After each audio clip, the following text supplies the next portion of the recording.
ditunjukkan. Itulah menurut saya yang disebut dengan ritual ibadah saum yang sebenarnya. Itu yang akan mengantarkan manusia memperoleh takwa. Punten, kalau kita puasa menahan lapar dari pagi sampai malam, hanya menukar jam makan saja, ya kan? Ada dampak. Paling tidak kan menjadi sehat, betul nggak? Karena lambung kita kan diistirahatkan, betul? Ya. Tapi saum lebih dari itu. Saum bukan sekedar menahan lapar. Paham? Oke, lanjutkan dulu. Jadi ada irisan ya. Nah, sekarang kita balik lagi kepada Quran surat Al-Baqarah ayat 183 ini. Jadi 184-nya bisa dibaca ya.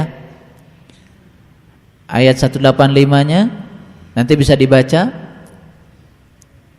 Nah, saya tidak akan membahas semuanya karena tidak akan sempat waktu kita. Lihat aja titik-titik pentingnya. Di sini ada kata-kata syahrul Ramadan. Saat Ramadan. Saat Ramadan, pada waktu Ramadan, bisa begitu. Nah, ini yang kemudian dikatakan bulan Ramadan. Bulan berhubungan dengan apa? Waktu. Kan hitungan waktu itu bisa tahun, bisa bulan, bisa minggu, bisa hari, bisa jam, bisa menit, bisa detik. Makanya syahru itu adalah saat, waktu. Oke, sekarang saya kasih tahu dulu supaya pinter. Ramadan tadi apa? Laku, amalan. Ya. Kalau itu dilakukan itu dilakukan, terbuka pintu surga, tertutup pintu neraka, dan setan dibelenggu. Itu batasannya dari Rasulullah menurut hadis riwayat Bukhari tadi. Sekarang kita tarik lagi. Berarti syahrul Ramadan itu apa? Saat kamu sedang menjalankan Ramadan. Oke? Mengerti maksud saya? Saat kamu sedang menjalankan Ramadan tadi apa? Unzila fihil Quran. Disitulah, di dalam saat itulah kamu akan mendapatkan Al-Quran. Benar gak ayat ini? Benar gak ayat? Iya. Makanya ada yang mengatakan bulan Ramadan adalah bulan Al-Quran, sehingga semua orang sibuk membaca Al-Quran. Di kantor-kantor pun ya pada berhenti kerja baca Quran. Saya baca di sebuah harian umum, ada sebuah kantor dinas, nggak tahu di mana itu. Pokoknya kepala dinas semua kumpul di kantornya sedang membaca Quran. Pikiran saya berarti mereka berhenti dong kerja karena sedang baca Quran. Ini sebetulnya tidak salah, cuman kurang tepat. Kok baca Quran di kantor? Kan di kantor sedang melaksanakan tugas kantor. Loh, apa kemudian ketika membaca Quran itu kan bahaya? Bayangkan kalau semua bulan Ramadan, semua bank, semua pelayanan masyarakat berhenti karena semua sedang membaca Al-Quran. Bayangkan, apa jadi soleh negeri ini? Bapak ibu mau ambil uang ke bank, perlu ada yang perlu dibayar hari ini. Begitu ada antri di bank, maaf, kami semua sedang tadarus Al-Quran. KTP habis, ada transaksi yang harus dilakukan, datang sama Pak RT. Pak RT bikin pengumuman di depan rumahnya, selama bulan Ramadan Pak RT baca Quran. tidak melayani bikin KTP. Itu yang dimaksud. Menjadi mengerikan kalau itu diamalkan. Tidak ada kehidupan lagi. Betul? Pasar-pasar semua tutup. Ibu mau beli lenca nggak ada. Beli ikan asin nggak ada, tempe nggak ada, tahu nggak ada. Semua pada sibuk sedang tadarus Al-Quran. Coba ayat ini kita nikmati saat kalian sedang melaksanakan Ramadan. Saat itulah Quran turun. Kata Gus Dur, Quran yang akan turun di sini dapat dibaca tanpa ditulis. Dibaca tetapi tidak ditulis. Hudal linnas, ini akan menjadi petunjuk bagi siapa? Linnas. Nah, ini petunjuk bukan untuk orang yang beragama tertentu, tapi hudal linnas. Berarti menurut ayat ini, semua manusia boleh nggak ikutan Ramadan? Boleh. Asal dia orang yang beriman. Tambah pusing ya.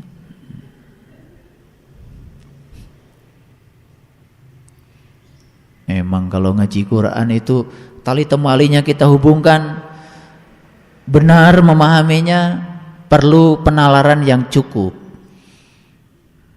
Kalau sekedar baca, apalagi baca udah juz keberapa bu? Oh alhamdulillah 3 hari sudah juz ketiga.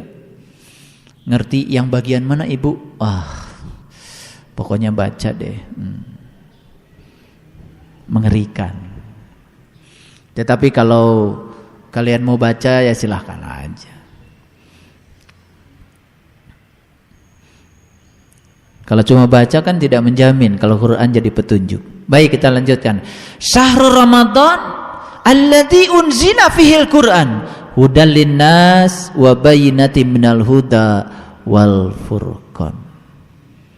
Ketika saat Ramadan datang, berarti saat kan ketika sedang Ramadan, apa? Turunlah Quran. Pada siapa? Pada semua manusia. Manusia yang mana? Ya siapa saja yang mau kedatangan bulan, yang mau kedatangan Ramadan. Ramadan saya tidak berbicara sebagai bulan, sebagai amalan. Begitu datang Ramadan pada dia, karena dia menyediakan, menyambut kedatangan Ramadan sebagai tamu yang penuh berkah. Pada saat itu turun Quran. Ini Quran menjadi petunjuk bagi siapa? Bagi manusia.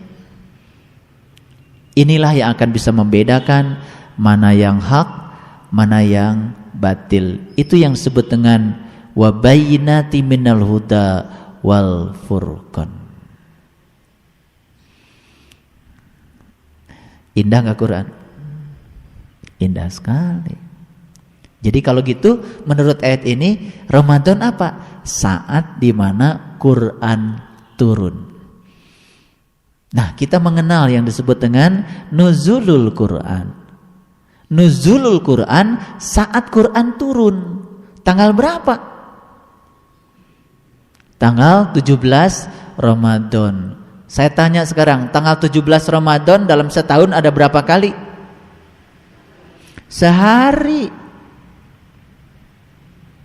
Berarti Quran turun cuman tanggal 17 saja, begitu?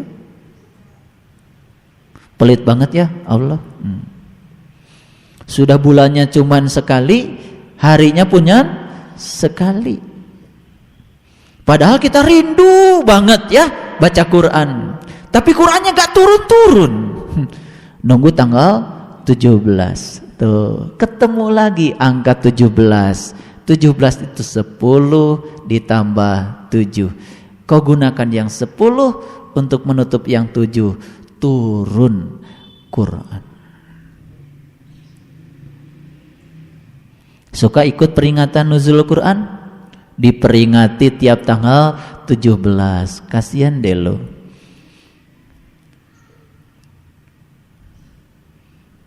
Mau ikut peringatan atau mau ikut mengalami? Ngalamin, ngapain peringatan? Kalau peringatan itu hanya mengingat-ingat, dulu pernah turun Quran tanggal 17. Itu juga belum tentu benar dulu.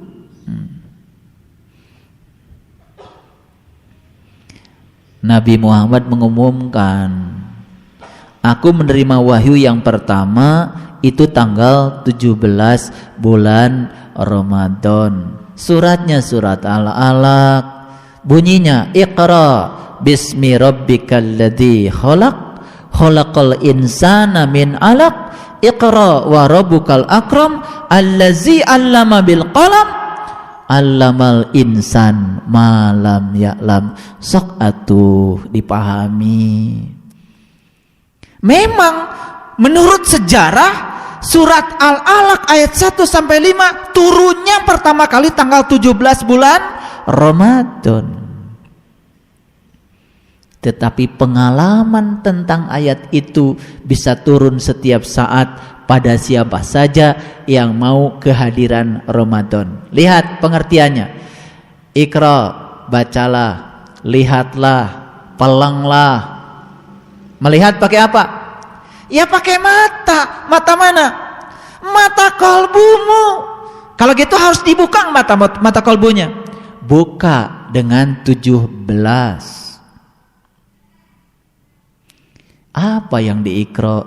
Bismi rabbikal ladzi khalaq, Tuhanmu yang telah menciptakanmu. Yang diikra, yang dilihat, yang dipelang, yang disaksikan itu adalah bismi rabbikal ladzi khalaq. Tuhan yang mana? Khalaqal insana min 'alaq. Tuhan yang telah menciptakan insan. Iqra wa rabbukal akram. Pelanglah, lihatlah, saksikanlah Tuhanmu yang maha mulia.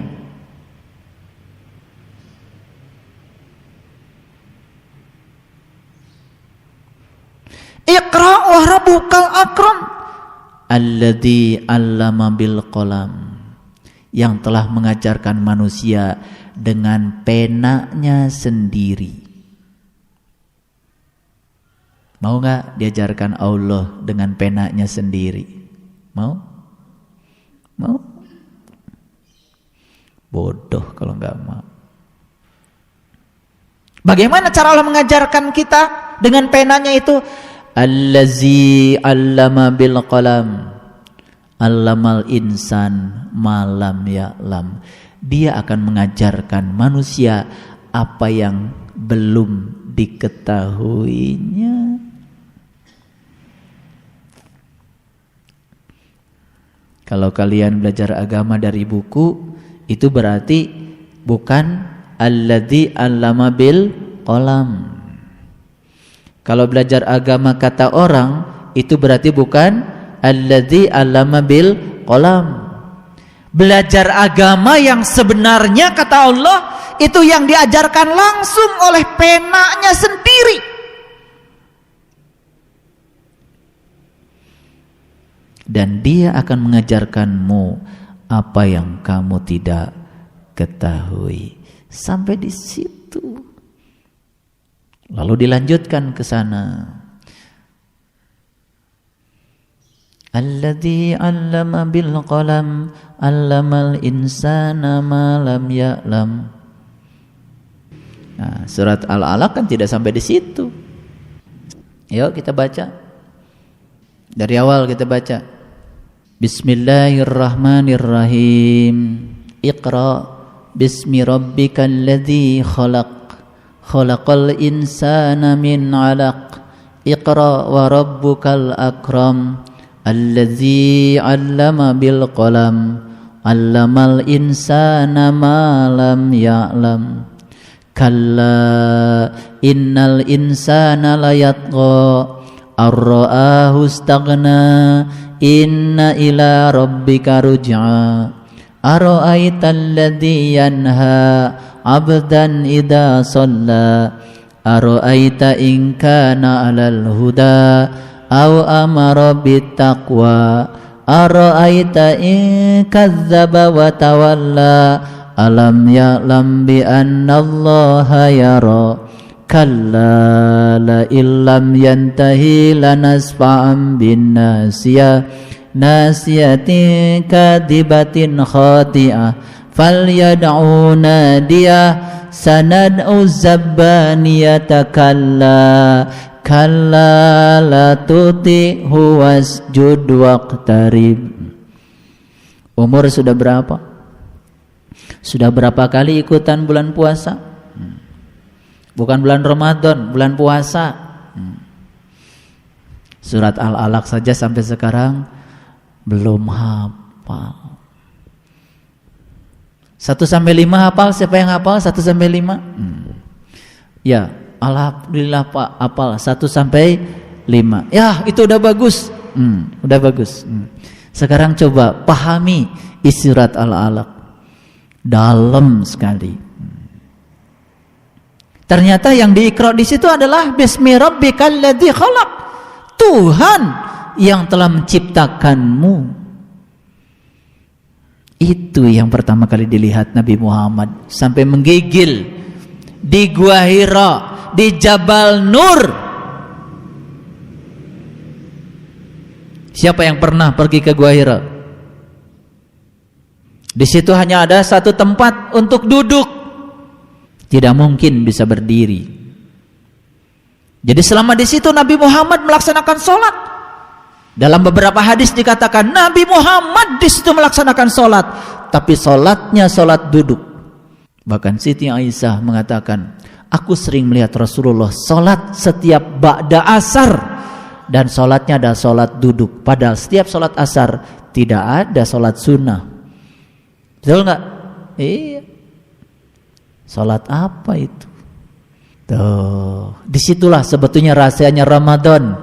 Kalau kita mau membukanya, kalau kita mau berguru kepada orang-orang yang tahu. Sekarang asal orang ceramah saja Ramadan kita dengerin, ngarang sana sini, hanya mengikuti persepsi, bukan berdasarkan pengalamannya. Subhanallah. Akibatnya kosong melompong, tidak dapat apa-apa. Tadarus hanya menghitung jumlah berapa kali tamat baca Quran. Tidak ada yang mengubah sudut pandang kita terhadap agama dan kehidupan kita menjadi lebih baik. Mengerikan. Saya sampaikan selamat kepada kalian yang sudah tahu Jabal Nur yang sebenarnya. Jabal Nur itu gunung yang bercahaya. Disitulah adanya Gua Hira. Apa kita semua harus pergi ke sana? Jabal Nur yang tempat Rasulullah pertama kali menerima wahyu itu adanya di Mekah Al-Mukarramah. Jauh, ongkosnya juga mahal. Tapi Jabal Nur yang sebenarnya ada pada diri setiap orang. Gua Hira yang sebenarnya ada diri pada setiap orang. Beruntung kalau kalian sudah menemukan Jabal Nur di sini, menemukan Gua Hira di sini, dan bisa melaksanakan Iqra sekarang di sini. Pintu surga dibuka, pintu neraka ditutup, dan setan-setan dibelenggu. Subhanallah. Bagi orang yang sudah biasa melakukan ini merupakan suatu kesenangan. Betul? Suatu kebahagiaan di tengah hiruk pikuknya zaman modern yang tidak mengizinkan manusia untuk tenang. Kita dalam tradisi Islam mungkin tidak mengenal meditasi, tetapi kita mengenal muhasabah, muraqabah, musyahadah, mukasyafah, ma'rifah, mahabbah. Kita kenal itu. Istilahnya berbeda, tetapi sebetulnya kalau bagi yang tahu cara melakukannya itu luar biasa. Karena dengan cara itulah kita bisa melihat perubahan pikiran kita. Dari pikiran-pikiran yang menderitakan, yang kemudian mendorong pikiran ini menciptakan neraka setiap saat, menjadi pikiran yang memerdekakan, yang menciptakan surga setiap saat lewat amalan yang seperti itu. Lalu kita tidak lagi mengklaim diri kita sebagai diri yang paling benar. Kita menjadi samina wa ta'na, gampang menerima dan terbuka terhadap kebenaran. Beruntung orang-orang yang seperti ini. Pemahaman tentang diri bertambah. Tahu persis yang kekal abadi adalah jiwa, ruh. Kehidupan di dunia ini semuanya tidak kekal. Makanya dia beralih, berfokus dari yang tidak kekal kepada yang kekal. Dia berfokus dari luar ke dalam, dari materi kepada rohani, dari jasmani ke dalam jiwa. Itu yang dia perhatikan. Lihat kehidupan modern sekarang. Semua sibuk menghabiskan waktu untuk mengurusi yang tidak kekal, tetapi dia sama sekali tidak punya waktu untuk mengurusi yang kekal abadi. Padahal kematian suatu kepastian, sementara kehidupan itu sendiri itu tidak pasti. Yang pasti adalah kematian. Kehidupan tidak pasti, tapi manusia lebih suka mengurus yang tidak pasti. Yang pasti tidak diurus.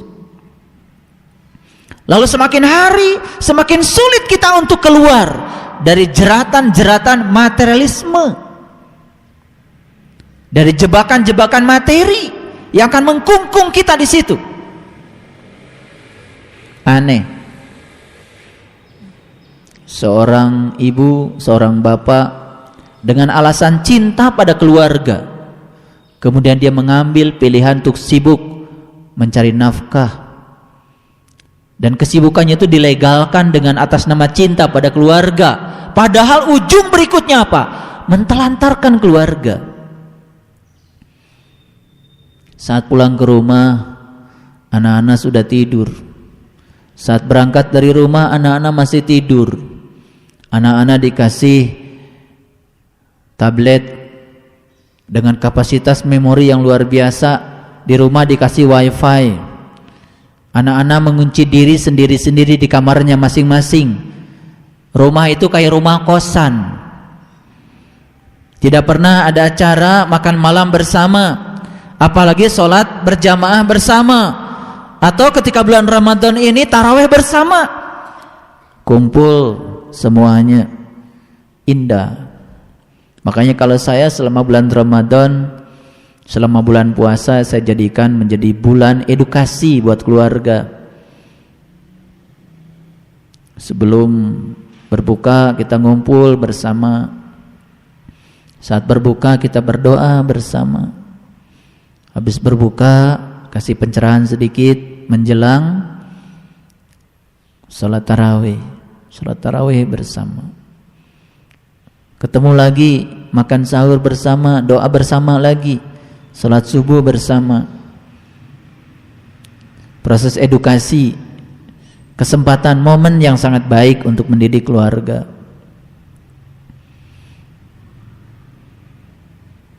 Indah. Itu saya berbicara Ramadan sebagai bulan. Bisa jadi sebagai momen, tetapi untuk ditradisikan pada kesempatan yang lain. Terlalu mahal kesibukan kita mencari uang yang akan dikumpulkan untuk kita tinggalkan dengan mentelantarkan silaturahim yang sangat mahal bersama anak-anak di rumah kita. Saya pernah datang ke satu tempat, teman saya, rumahnya luas, anaknya banyak, seperti tidak ada kehidupan. Saya tanya, anak-anakmu kemana? Ada. Di mana? Di kamar masing-masing. Pernah nggak kamu lihat apa yang mereka lakukan di kamar? Coba internet sekarang, ngetik apa saja keluar informasi apa saja yang dia mau. Mau film apa saja dia bisa lihat. Mau foto seperti apa saja dia bisa lihat. Dan tidak ada filter. Jadi kalau sekarang kemudian terjadi ya, anak-anak usia sekolah kemudian melakukan tindakan kejahatan seksual kepada orang lain karena sudah tidak tahan lagi. Satu-satunya menurut teman-teman di polisi, data yang didapat adalah setelah mereka menonton tayangan-tayangan yang tidak pantas untuk dilihat di anak usia sekolah, tapi itu terbuka. Sekarang anak siapa yang tidak dikasih HP? Semua dikasih. Tapi pernah nggak kita melihat ketika anak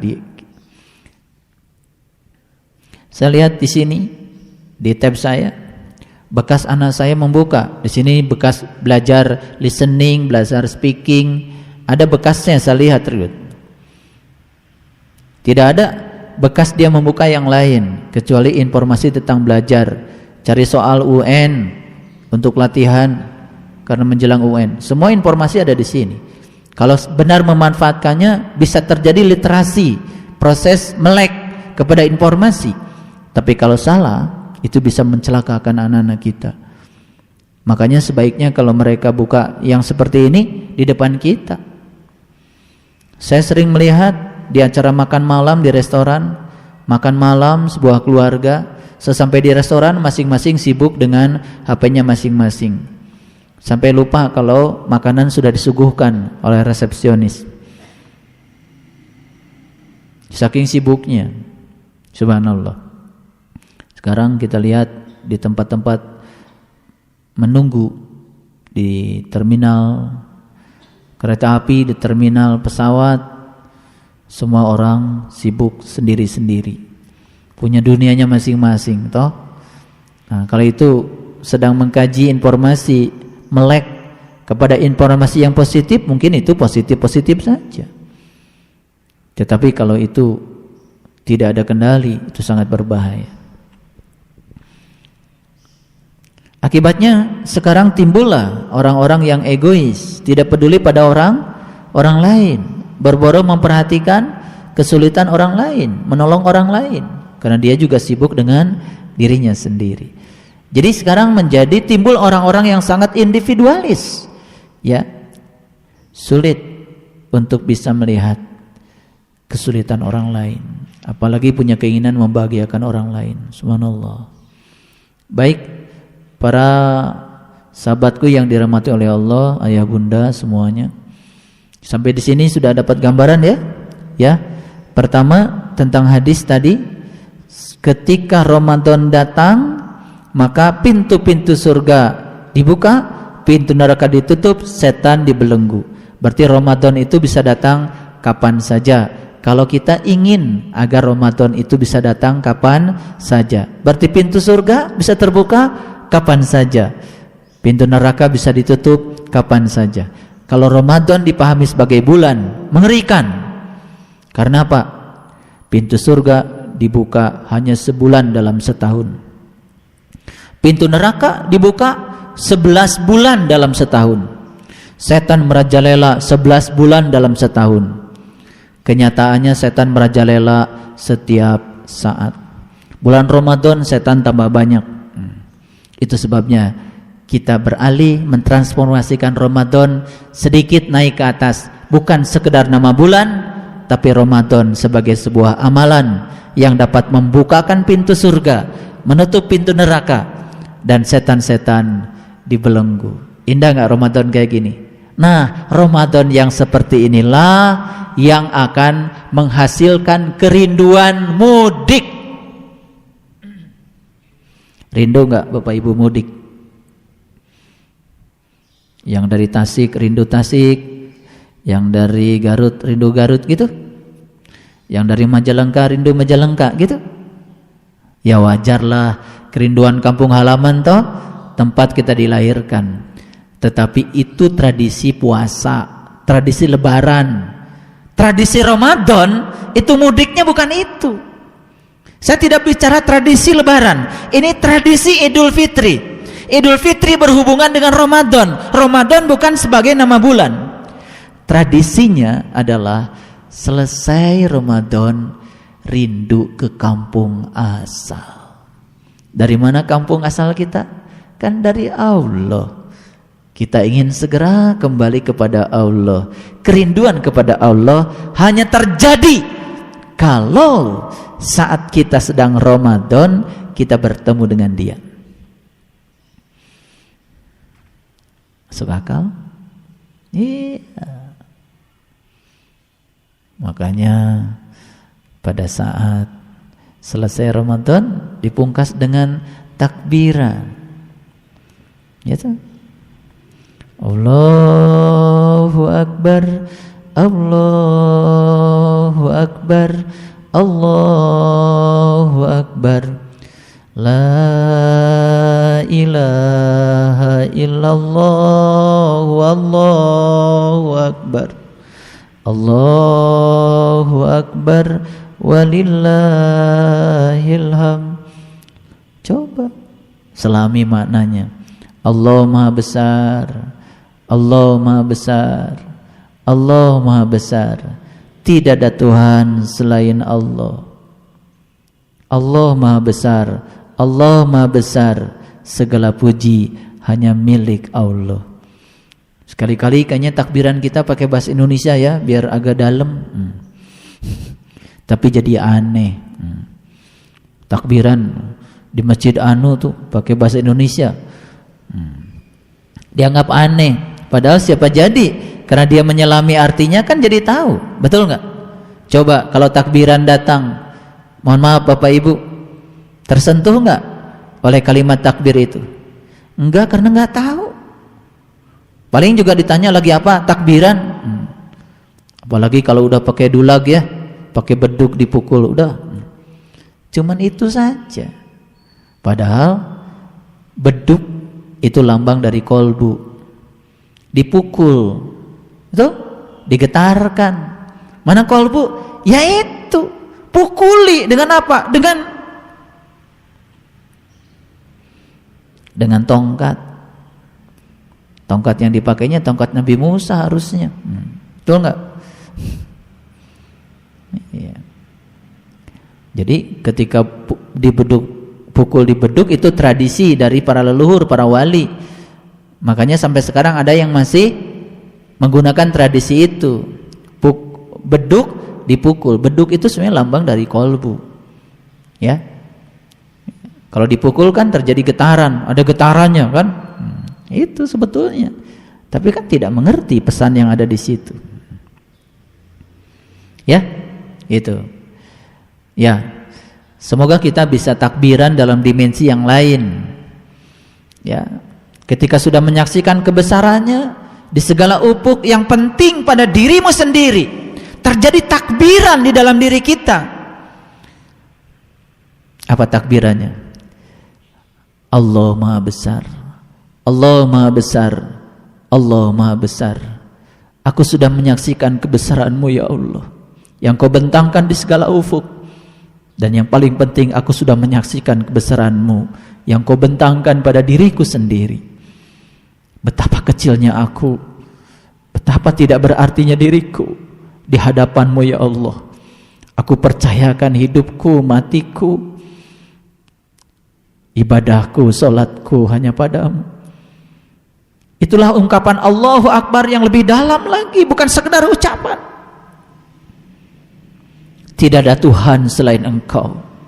Kata-kata itu juga kosong kalau tidak tahu Engkau. Ulangi. La ilaha illallah. Tidak ada Tuhan selain Allah. Kosong kalau tidak tahu Allah. Tapi kalau tidak ada Tuhan selain Engkau, tidak ada Tuhan selain Engkau, tidak ada Tuhan selain Engkau. Coba, mana Engkau? Itulah yang dipertunjukkan Allah di dalam kesadaranmu.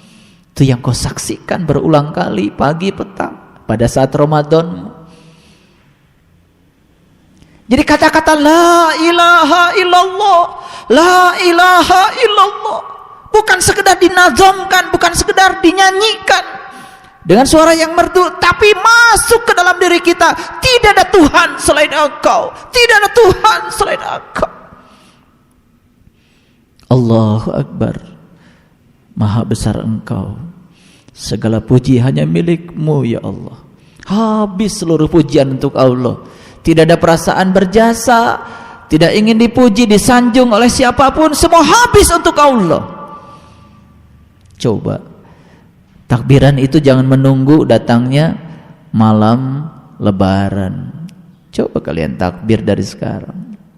Takbirkan jiwamu. Hadapkan jiwa yang kecil dan kerdil ini kepada Dia yang maha besar, maha segalanya, yang meliputi alam semesta ini. Makanya kan di dalam tradisi Islam itu takbiran ada yang dipanjangkan kan. Allahu Akbar kabira walhamdulillahi katsira wa subhanallahi bukratan wa asila la ilaha illallah wallahu akbar Allahu akbar walillahil hamd. Ada yang gitu kan? Allahu akbar kabira walhamdulillahi katsira wa subhanallahi bukratan wa asila. Gitu. Ngerti artinya? Kan enggak ngerti. Allahu akbar kabira, Engkau maha besar, Engkau yang patut diagungkan. Wa subhanallahi bukratan wa asila, Engkau yang harus disucikan pagi dan petang. Engkau yang harus disucikan pagi dan petang. Ngerti? Coba tanya orang yang sedang takbiran, apa yang sedang kau baca? Pada di situ dikatakan wa subhanallahi bukratan wa asila, sucikanlah pagi dan petang, sucikanlah pagi dan petang. Siapa yang harus disucikan? Allah? No. Yang harus disucikan adalah jiwa. Bagaimana cara menyucikan? Pertemukan jiwamu dengan Dia yang maha suci.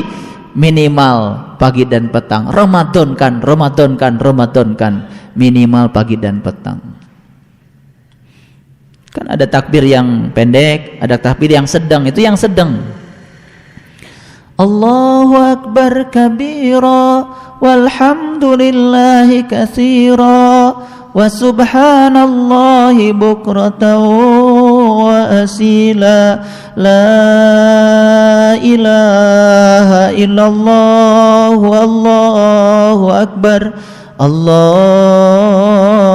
akbar walillahil hamd.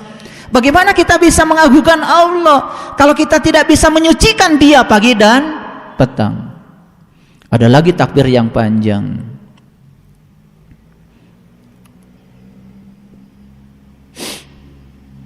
Allahu akbar kabira walhamdulillahi katsira wa subhanallahi bukratan wa asila la ilaha illallah wahdah sadaqa wa'dah wa nashara abdah wa azazunda wa hajamal ahjaba wahdah la ilaha illallah wallahu akbar walillahil hamd. Lebih panjang lagi. Tahu artinya? La ilaha illallah wahdah sadaqa wa'dah wa nasara abdah wa a'azazunda wa hajamal ahjaba wahdah. Tahu artinya? Tidak tahu. Kita cuma mendengar lantunan di masjid, orang sedang takbir, tapi apa maknanya? Apa implementasinya buat kita? Apa yang bisa meleburkan jiwa kita kepada Dia? Apa yang bisa mentauhidkan diri kita dengan Allah? La ilaha illallah wahdah, tidak Tuhan selain Allah. Engkaulah Tuhan yang Maha Esa.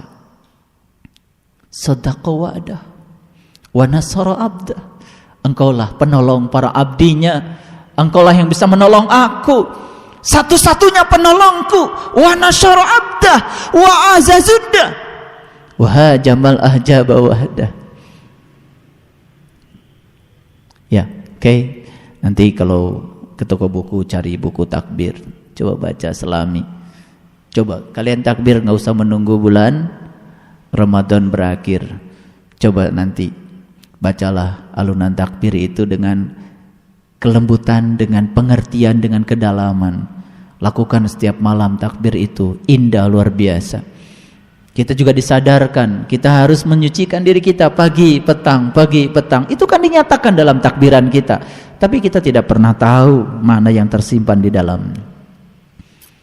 Baik, para sahabatku yang dirahmati oleh Allah, saya cuma ingin mengingatkan kepada kita bahwa Ramadan bukan sekedar nama bulan, tapi Ramadan adalah suatu amalan. Beruntunglah yang sudah tahu amalannya, dan amalan itu diamalkan selama 12 bulan, tidak terbatas pada bulan. Kita selama ini terlalu mengagung-agungkan bulan Ramadan, lalu melupakan bulan yang lain, seakan kebaikan itu tidak ada di bulan yang lain. Betul?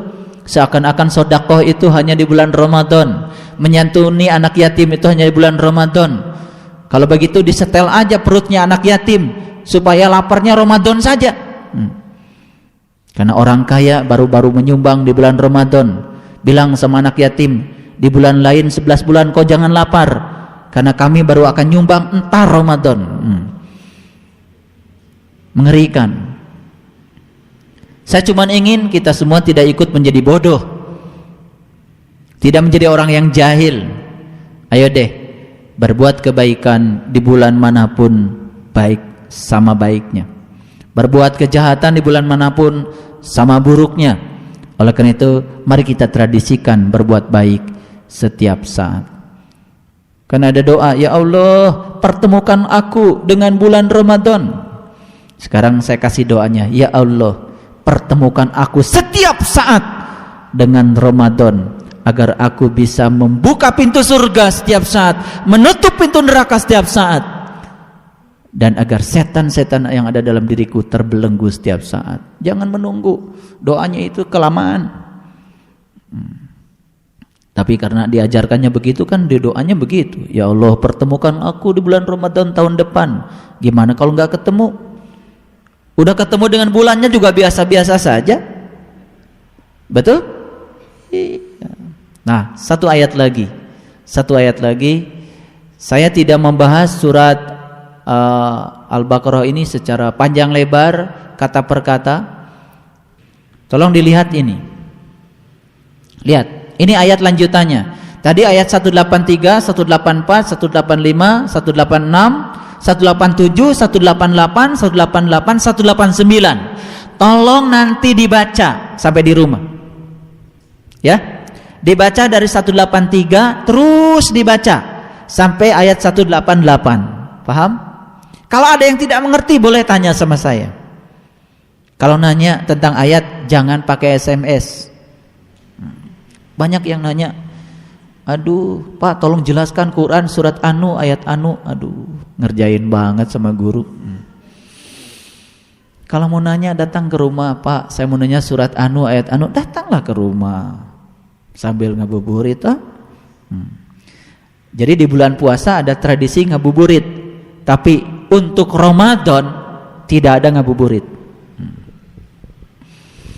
Baik, kita lihat. Yas'alunaka anil ahillah. Mereka bertanya kepadamu tentang bulan sabit. Kul mawaqitu linnasi wal hajj. Bulan sabit itu adalah tanda-tanda waktu haji. Kalau mereka bertanya tentang bulan sabit, katakan bulan sabit itu adalah tanda-tanda bagi manusia untuk haji. Tahu bulan sabit? Tahu bulan sabit? Pernah lihat bulan sabit? Iya. Saya tidak cerita bulan yang di luar. Itu bulan sabit loh. Sabit. Kadang-kadang di kiri, di kanan, kan gitu. Tuh. Nah, itulah tandanya haji. Berarti kalau kalian sudah lihat bulan sabit, itu sudah memasuki Baitullah, itu sudah haji itu. Paham? Dan bukanlah kebajikan memasuki rumah-rumah dari belakangnya. Akan tetapi kebajikan itu adalah kebajikan orang yang bertakwa. Tahu takwa tadi? Iya, mengambil janji, diangkat gunungnya, ditunjukkan sesuatu. Nah, salah satunya ditunjukkan bulan sabit kan? Iya. Ingat yang ditunjukkan, kamu akan jadi orang yang bertakwa. Tapi kalau mau jadi orang yang bertakwa, jangan masuk lewat pintu belakang. Artinya jangan pintu yang lain, lewat pintu yang sebenarnya. Betul? Iya, itulah pintunya kan sudah diberi oleh Allah. Itulah pintu pembuka mata kolbu. Ya. Akan tetapi kebajikan itu adalah kebajikan orang yang bertakwa. Orang yang bertakwa itu orang yang sudah melewati Ramadan, yang sudah melewati saum, bukan puasa. Paham? Dan masuklah ke rumah-rumah itu lewat pintu-pintunya. Terus, dan bertakwalah kepada Allah agar kamu beruntung. Jadi kalau kalian masuk lewat pintunya, insya Allah masuk deh. Kalian akan melihat bulan sabit. Kalau sudah melihat bulan sabit, itu tandanya kalian sudah haji. Sekarang saya mau tanya, kalau orang yang pergi haji ke sana, gimana kalau nggak lihat bulan sabit? Menurut ayat ini belum haji. Pak, menurut ayat ini tanda haji lihat bulan sabit. Saya tanya, kamu haji nggak kemarin? Haji Pak. Lihat bulan sabit? Nggak ada Pak. Wah, kamu nggak haji. Karena menurut Quran tanda haji itu lihat bulan sabit. Paham? Iya, beruntung sekali yang sudah bisa lihat bulan sabit. Itu tanda waktu haji itu. Tapi yang tidak melihat bulan sabit kan tetap pulang dari sana juga dipanggil Pak Haji dan Bu Haji. Nggak apa-apa, kan lumayan udah dipanggil. Para sahabatku yang dari mata Allah, saya berbicara sedikit agak dalam. Pahami pembicaraan saya dengan kedewasaan. Tidak bisa dipahami dengan akal pikiran luar, hanya dengan kecerdasan intelektual. Harus dengan pengalaman spiritual. Itu sebabnya mintalah diajarkan ilmu supaya bisa mengalami pengalaman itu. Terima kasih. Assalamualaikum warahmatullahi wabarakatuh.